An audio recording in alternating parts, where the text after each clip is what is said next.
Hi guys. Firstly, two things. I know it's been so long since the last review.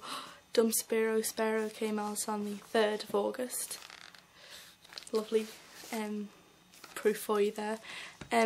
Unfortunately I was away when it came out, although I pre-ordered it so it was sitting in my house, don't worry. But yeah, I was away, and thankfully the wonderful shop that is Hot Topic had the songs available for you to like sample, so I went through every one on that day, don't worry, and I knew which one I liked, and you know which one I'd already knew and I was familiar with, so the fan part of it was fully stocked, and don't worry, I made sure we were in a place where I could at least get the internet to try and find out what was going on with the album on the release date.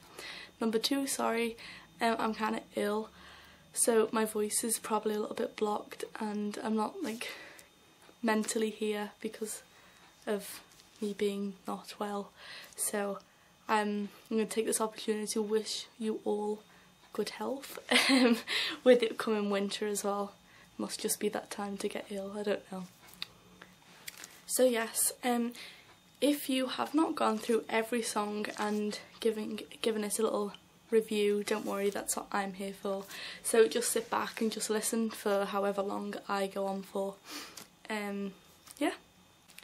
So yes, number one on the album is Kyo Yuko Tsu no Nari.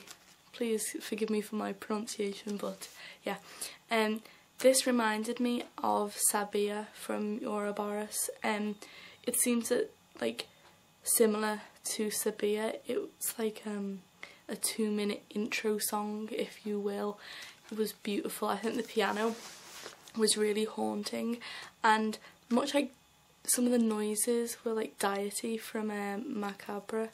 I think most definitely, I presumed beforehand, I have it somewhere, when I wrote them down, when I first heard it, I presumed that this would be the like intro song as they come on their tour like they did in Sabia, and luckily I got to see them in the end, and yes, that was the intro, and it was an obvious assumption, but I was really happy when I heard that they played it for the beginning, because the whole crowd just instantly burst into like screaming, and they were so excited, and it was great to hear that beginning piano start. You just instantly know like it started.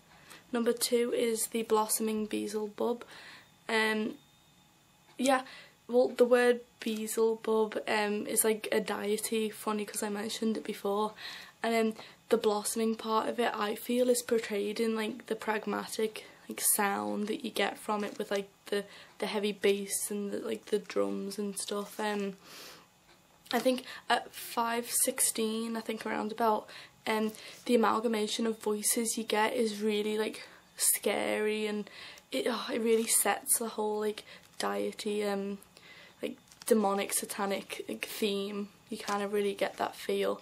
I think this little breakdown screen thing that Kyo does partway through is kind of like the one in Red Soil as well, I think. I particularly like this song. It's just so dark and pretty awesome. Okay, number three is Different Sense. I have already done this review, but I just want to say that the scream that Kyo does at 17 seconds is absolutely phenomenal, and I love it. I think the singing to scream ratio is in perfect, like it's just perfect, and it always leaves you craving Kyo's singing part. You always just want to hear him sing a little bit more, which I personally think is great, because then you can't ever get sick of his singing voice. So the next song is Amon. Personally, Amon is like my favourite, one of my favourite on the new album.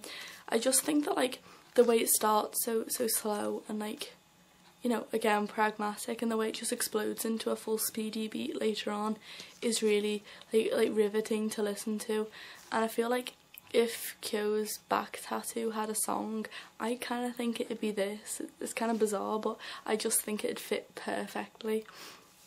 At 2:10, and Kyo does this like rumbling growl, and I think it's just so much more interesting than someone hitting a high note in a song or something. I just think it's so much more intense and has so much depth to it that it's really impressive. Okay, number 5. Here we go. Let's try and read this. Yokuso ni Dreambox Arui wa Seijuku no Rinen to Sumetai Ame. I just call this one Dreambox to be a little bit simpler on my mind. This is where this little part comes in handy, the lyrics book, because, you know, I'm guessing a lot of the fans aren't fluent in Japanese, and I'm not fluent in Japanese. This is why I feel the lyrics are really important. If you didn't want to listen to the lyrics, you'd just have to listen to like instrumentals all the time. I just think lyrics are really important. So especially this one, this is really good for the lyrics. And there's one part that says in French, it's like confère en odeur du sang, sorry my eyes, and it's like the conferring smell of blood or something. I'm not quite sure if that's 100% correct. If there's any French fans of Dir en Grey who has a better translation, please tell me, because I would love to know.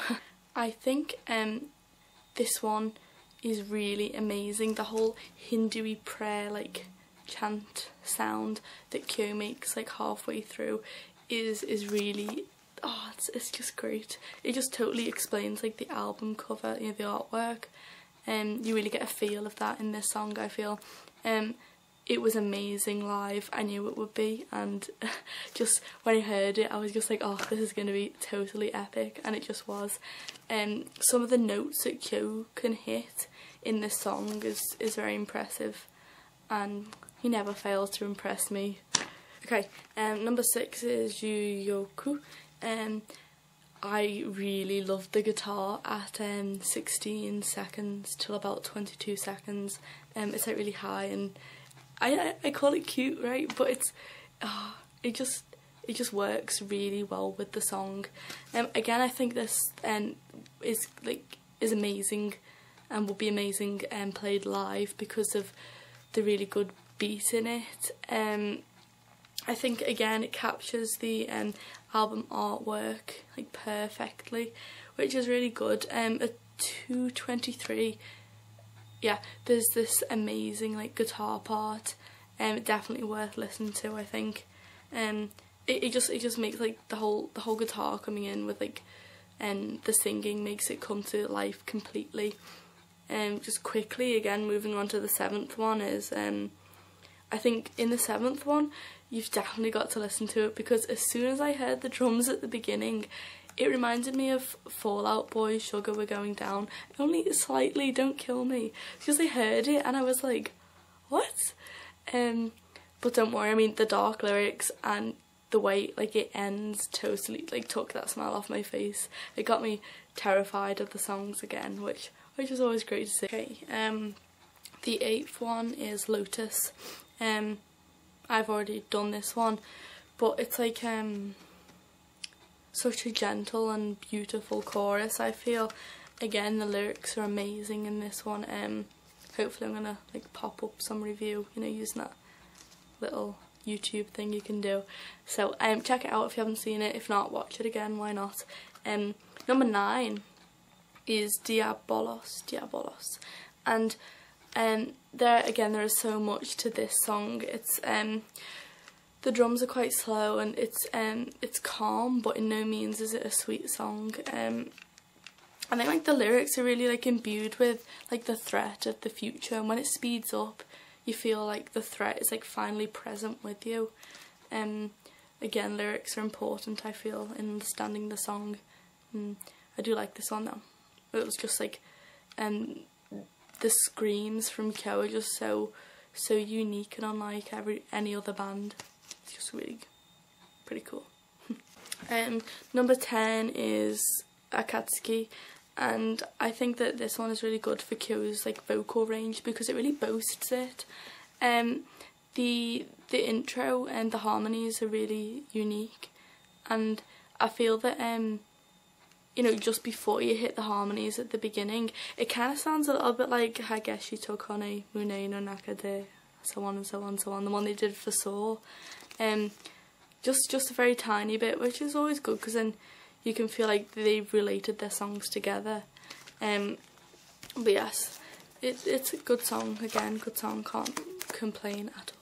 Number 11 is Decayed Crow, and Decayed Crow kind of reminds me, only a very tiny bit, reminds me of agitated screams of maggots. I think if they made a music video for this, it would be really bizarre. I quite like making music videos, and it would be interesting to make one. If I get the time, if I get any weird enough ideas, I may. But I love the way that after how bizarre the song is and so like mental, the lyrics actually, the last lyric is like actually understand, and it's like, how could I understand like what all this is after that kind of song? I think it's like quite ironic and funny in some way, like dark humour if you want to play it that way. So that had like again the thumbs up from me. I quite like that one.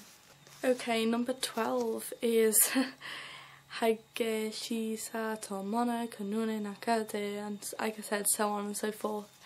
The one off the Saw movie, what I always say. I remember when this one like first came out, and I was really excited when I first heard this because as soon as Kyo goes Kane Mune no Nakade and then he goes obviously he slides up the notes, and I think it's just so like chilling but really like fulfilling at the same time, and I remember being totally enthralled by hearing it. I think if I was in Saw and I was in a particular bad scene and this started playing, I'd be one, very excited to hear Ongryo playing, but two, I'd be very scared because it's a scary song, so I knew I was in a very bad part of the film. At 2:24, Kyo's like little episode like hits off the instrumental so well, and like I feel that the drums work really hard in this, like yeah, so definitely pay attention to Shinya because he worked hard. Number 13 is Vanitas, and the guitars in this, there is around about 2:18 to 2:25 there is a 37-second guitar part, and it is just glorious. It's a very reflective song, and like it gradually builds into this like expressive masterpiece.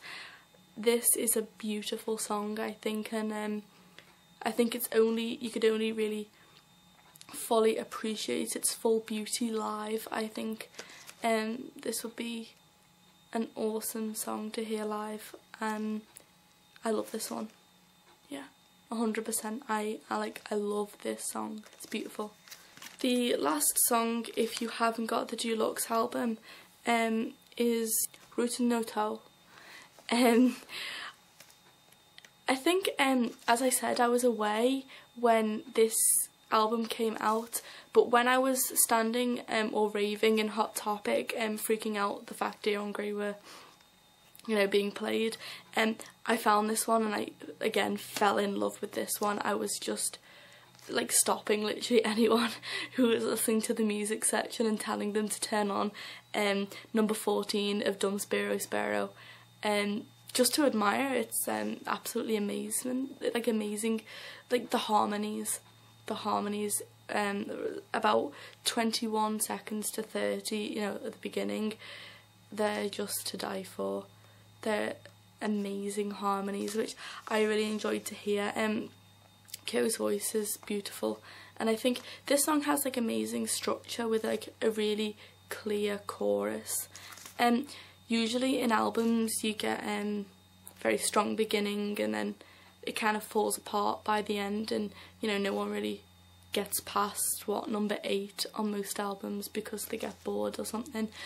but I really believe that Dum Spiro Spero is strong throughout, and they play like a range of very interesting songs which keep you throughout the album, including the very strong finish of number 14.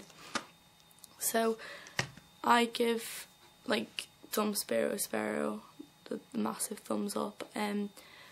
It's definitely going down as one of my favourite albums so far, and I want to give you a favourite song, but I just love them all so much I'd feel really guilty. But a few I do, as I've said, Dreambox,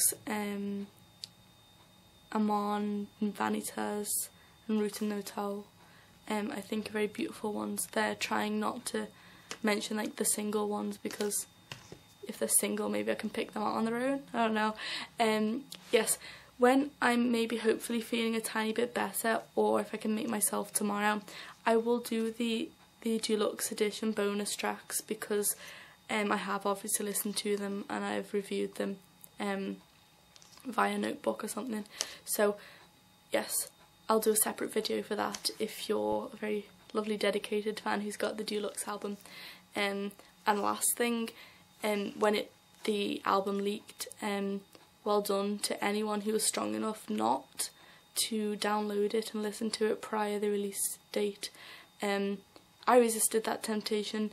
It was not easy, trust me, but I feel that it was worth it because, you know, support Dir Grey and everything. So thank you Dir Grey for bringing out yet another fabulous album, and I hope I haven't been too strenuous on your ears, and again I hope you enjoyed it. So I'll see you later. Bye.